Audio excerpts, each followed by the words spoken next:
Salut à tous, on va se retrouver du coup pour la deuxième vidéo sur mon avis sur l'optimisation dans Star Wars Galaxy of Heroes. Et le deuxième point, après les modes, donc, ça va être les gears. En fait, une erreur à éviter, c'est quand vous avez une nouvelle team, etc., c'est de vouloir full relique cette team-là en question. Étant donné que le matchmaking en GA, parce que ça va être surtout intéressant en GA, compte en gros vos top 80 personnages. Ce qui va être très intéressant, c'est d'identifier vraiment quel est ou sont le ou les personnages vraiment importants dans votre team. Du coup, le meilleur exemple que je peux donner directement, c'est les NS. Les NS, du moment que vous avez Zombie G10, parce qu'à partir du G10, c'est là où vous pouvez mettre son Oméga qui donne les deux raises, ça sert à rien de la plus. Talzin, la mienne, elle est genre G8. Talia, c'est pareil, elle est même pas niveau 85, elle est niveau 80. Elle a pas, elle a aucun oméga, etc. Elle est juste là pour crever.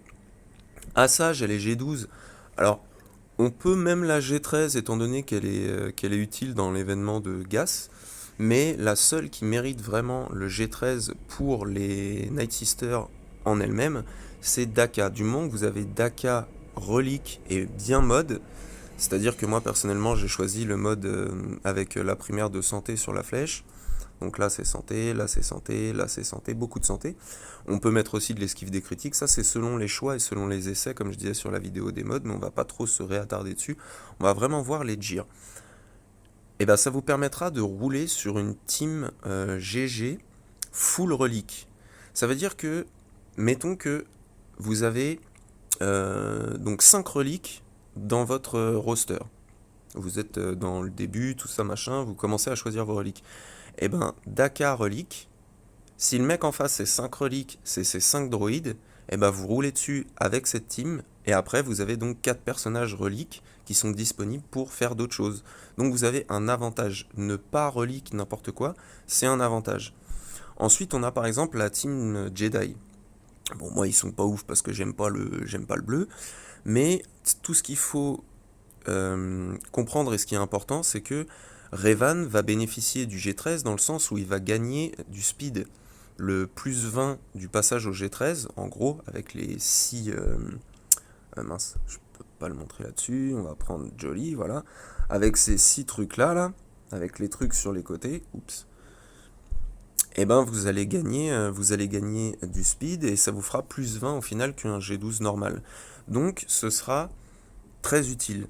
Yoda, il a besoin d'être league parce qu'il faut qu'il tape comme une brute. Comme c'est lui vraiment le seul DPS de la team, il faut qu'il tape comme une brute. Jolly, G12, ça suffit, juste qu'il fasse pas trop, qu'il se fasse pas gifler trop rapidement. Bastila, pareil, Hermite Yoda, lui c'est débattable, il pourrait être G13 parce qu'il est utile dans énormément de teams autres que les Jedi et il bénéficie quand même du speed du passage au G13, c'est très intéressant pour ce perso. Mais pour Bastila et Jolie, c'est pas vraiment utile, c'est pas un truc à faire tout de suite. Dans la team Padmé par exemple, Padmé en G13, on n'en a pas vraiment besoin. Là, c'est juste parce que c'est un prérequis de Vador que j'ai commencé à la relique. Mais sinon, on n'en a pas vraiment besoin. Si vous voulez mettre juste Anakin, étant donné qu'il faut qu'il tienne le coup, et Kenobi, étant donné qu'il faut qu'il tienne le coup, Anakin doit aussi taper fort, bien sûr. Mais les autres, limite en G12, ça va être piégeux, parce que si vous le mettez en défense, et que sur une AOE, bah, le C3PO en mousse que j'ai mis avec, il passe sous 50%, Anakin prend un tour, du coup Padmé va prendre un tour, et ça peut très vite dégénérer. En fait, c'est un gros piège. Comme, par exemple, j'en parlais tout à l'heure, mais les droïdes. Une team GG comme celle-ci, tac, et tac. Une team GG comme celle-ci, et ben en fait, elle va être piégeuse parce que on a l'habitude des counters qu'on apprend, donc ça va être focus B2, etc. Sauf que là, ils vont se suicider tellement vite que GG va prendre tour sur tour sur tour sur tour et il peut rectifier la team d'en face alors qu'il est low gear, techniquement il est bidon. Mais dans ce cas de figure, il peut être piégeux si on n'est pas habitué. Ensuite, comme exemple, les troopers. Les troopers, si vous avez juste un Piet et un Guidéon rapide, vous pouvez rouler sur les trois quarts des teams. Donc Piet et Gideon, c'est très intéressant à G13. Après, vous pouvez par exemple, on va prendre qui? On va prendre Ahsoka. Vous pouvez mettre les 6 pièces là qui manquent et ne pas valider le G13. Ça vous fait moins gagner de PG, mais vos persos sont juste G12 plus 6 au lieu d'être G13. Bon, ça c'est pas très grave. Relique 1, enfin Relique 0 ou G12 plus 6, ça change pas trop grand chose. Pour le Trium par exemple, les deux premiers, même si les trois sont extrêmement forts en G13, les deux premiers à Relique c'est Traya et Sion, parce que sur des Géos, même s'il y a plusieurs G13, s'il y a plusieurs G13 que c'est pas modé vraiment avec un espion R7 de l'espace, eh ben ils tomberont pas les deux. Donc vous faites un 2v5 et ça c'est cadeau.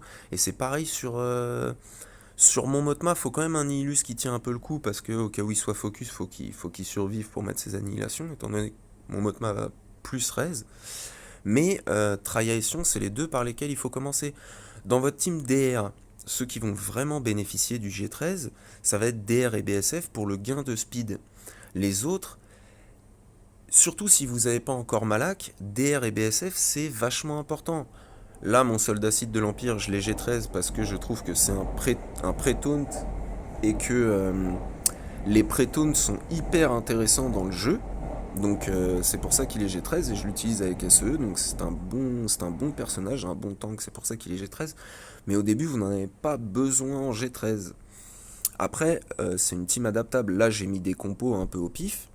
Mais voilà pour le focus du Djir quand c'est pour son utilité, on va dire. Faut vraiment bien déterminer quel perso va vraiment changer ma team si je le G13 pour que ce soit le speed, que ce soit la survivabilité, comme on a vu avec Daka.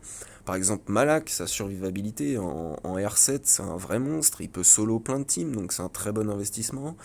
GG, c'est pour aussi son vaisseau, Kenobi aussi, mais Kenobi tiendra beaucoup plus, et par exemple Anakin tapera beaucoup plus fort sous une team Padmé en étant relique. Ensuite, il y a une deuxième catégorie de persos, ça va être ceux qui vont être requis à un certain niveau. Donc là, vous pouvez avoir commencé vos G13, etc. Et vous pouvez, par exemple, je sais pas, si vous décidez d'aller sur Lord Vador, bah, commencer à relique Padmé. Pour les troopers, il y a Piet qui est, qui est nécessaire pour l'exécutor, le nouveau vaisseau. Pour les BH, il y a Boba pour le nouveau vaisseau, bon, en R8, et puis il y a Dengar, etc. en R5.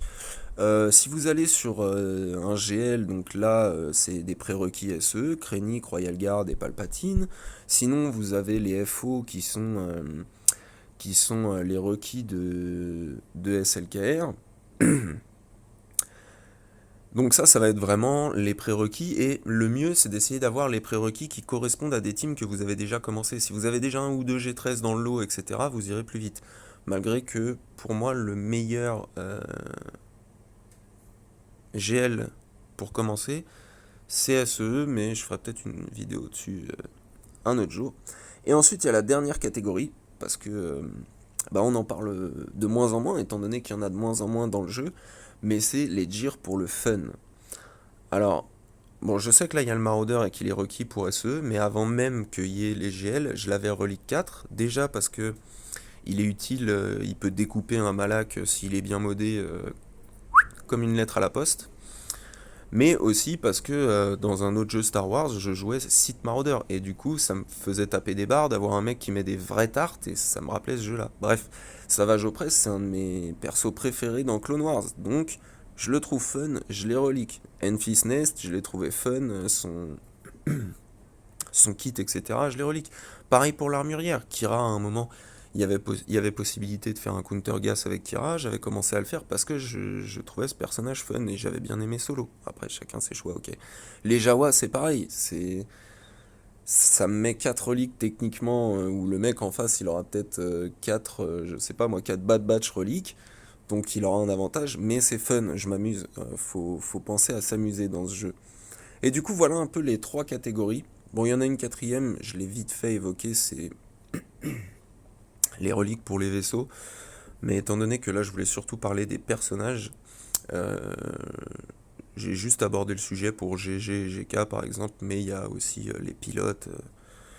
Mais bon, bref. Dans les personnages, en tout cas, je trouve qu'il y a vraiment trois catégories, et la plus importante dans un premier temps, ça va être vraiment les Gears qui vont être vraiment bénéfiques, qui vont changer une team, qui vont faire que là, vous pourrez aller chercher un truc costaud, alors que vous avez un, deux ou trois G13 maxi, et vous pourrez aller chercher toute une team G13, ça c'est hyper intéressant.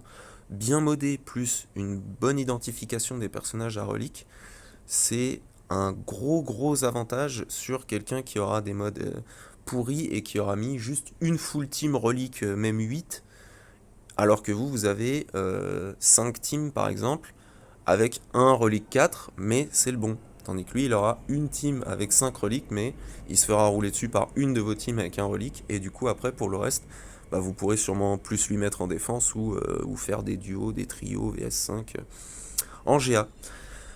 Voilà, j'espère que ça aura été assez explicite. Surtout ne jamais oublier le fun, le Houtini, c'est la vie. Allez, je vous souhaite des bons dires à tous.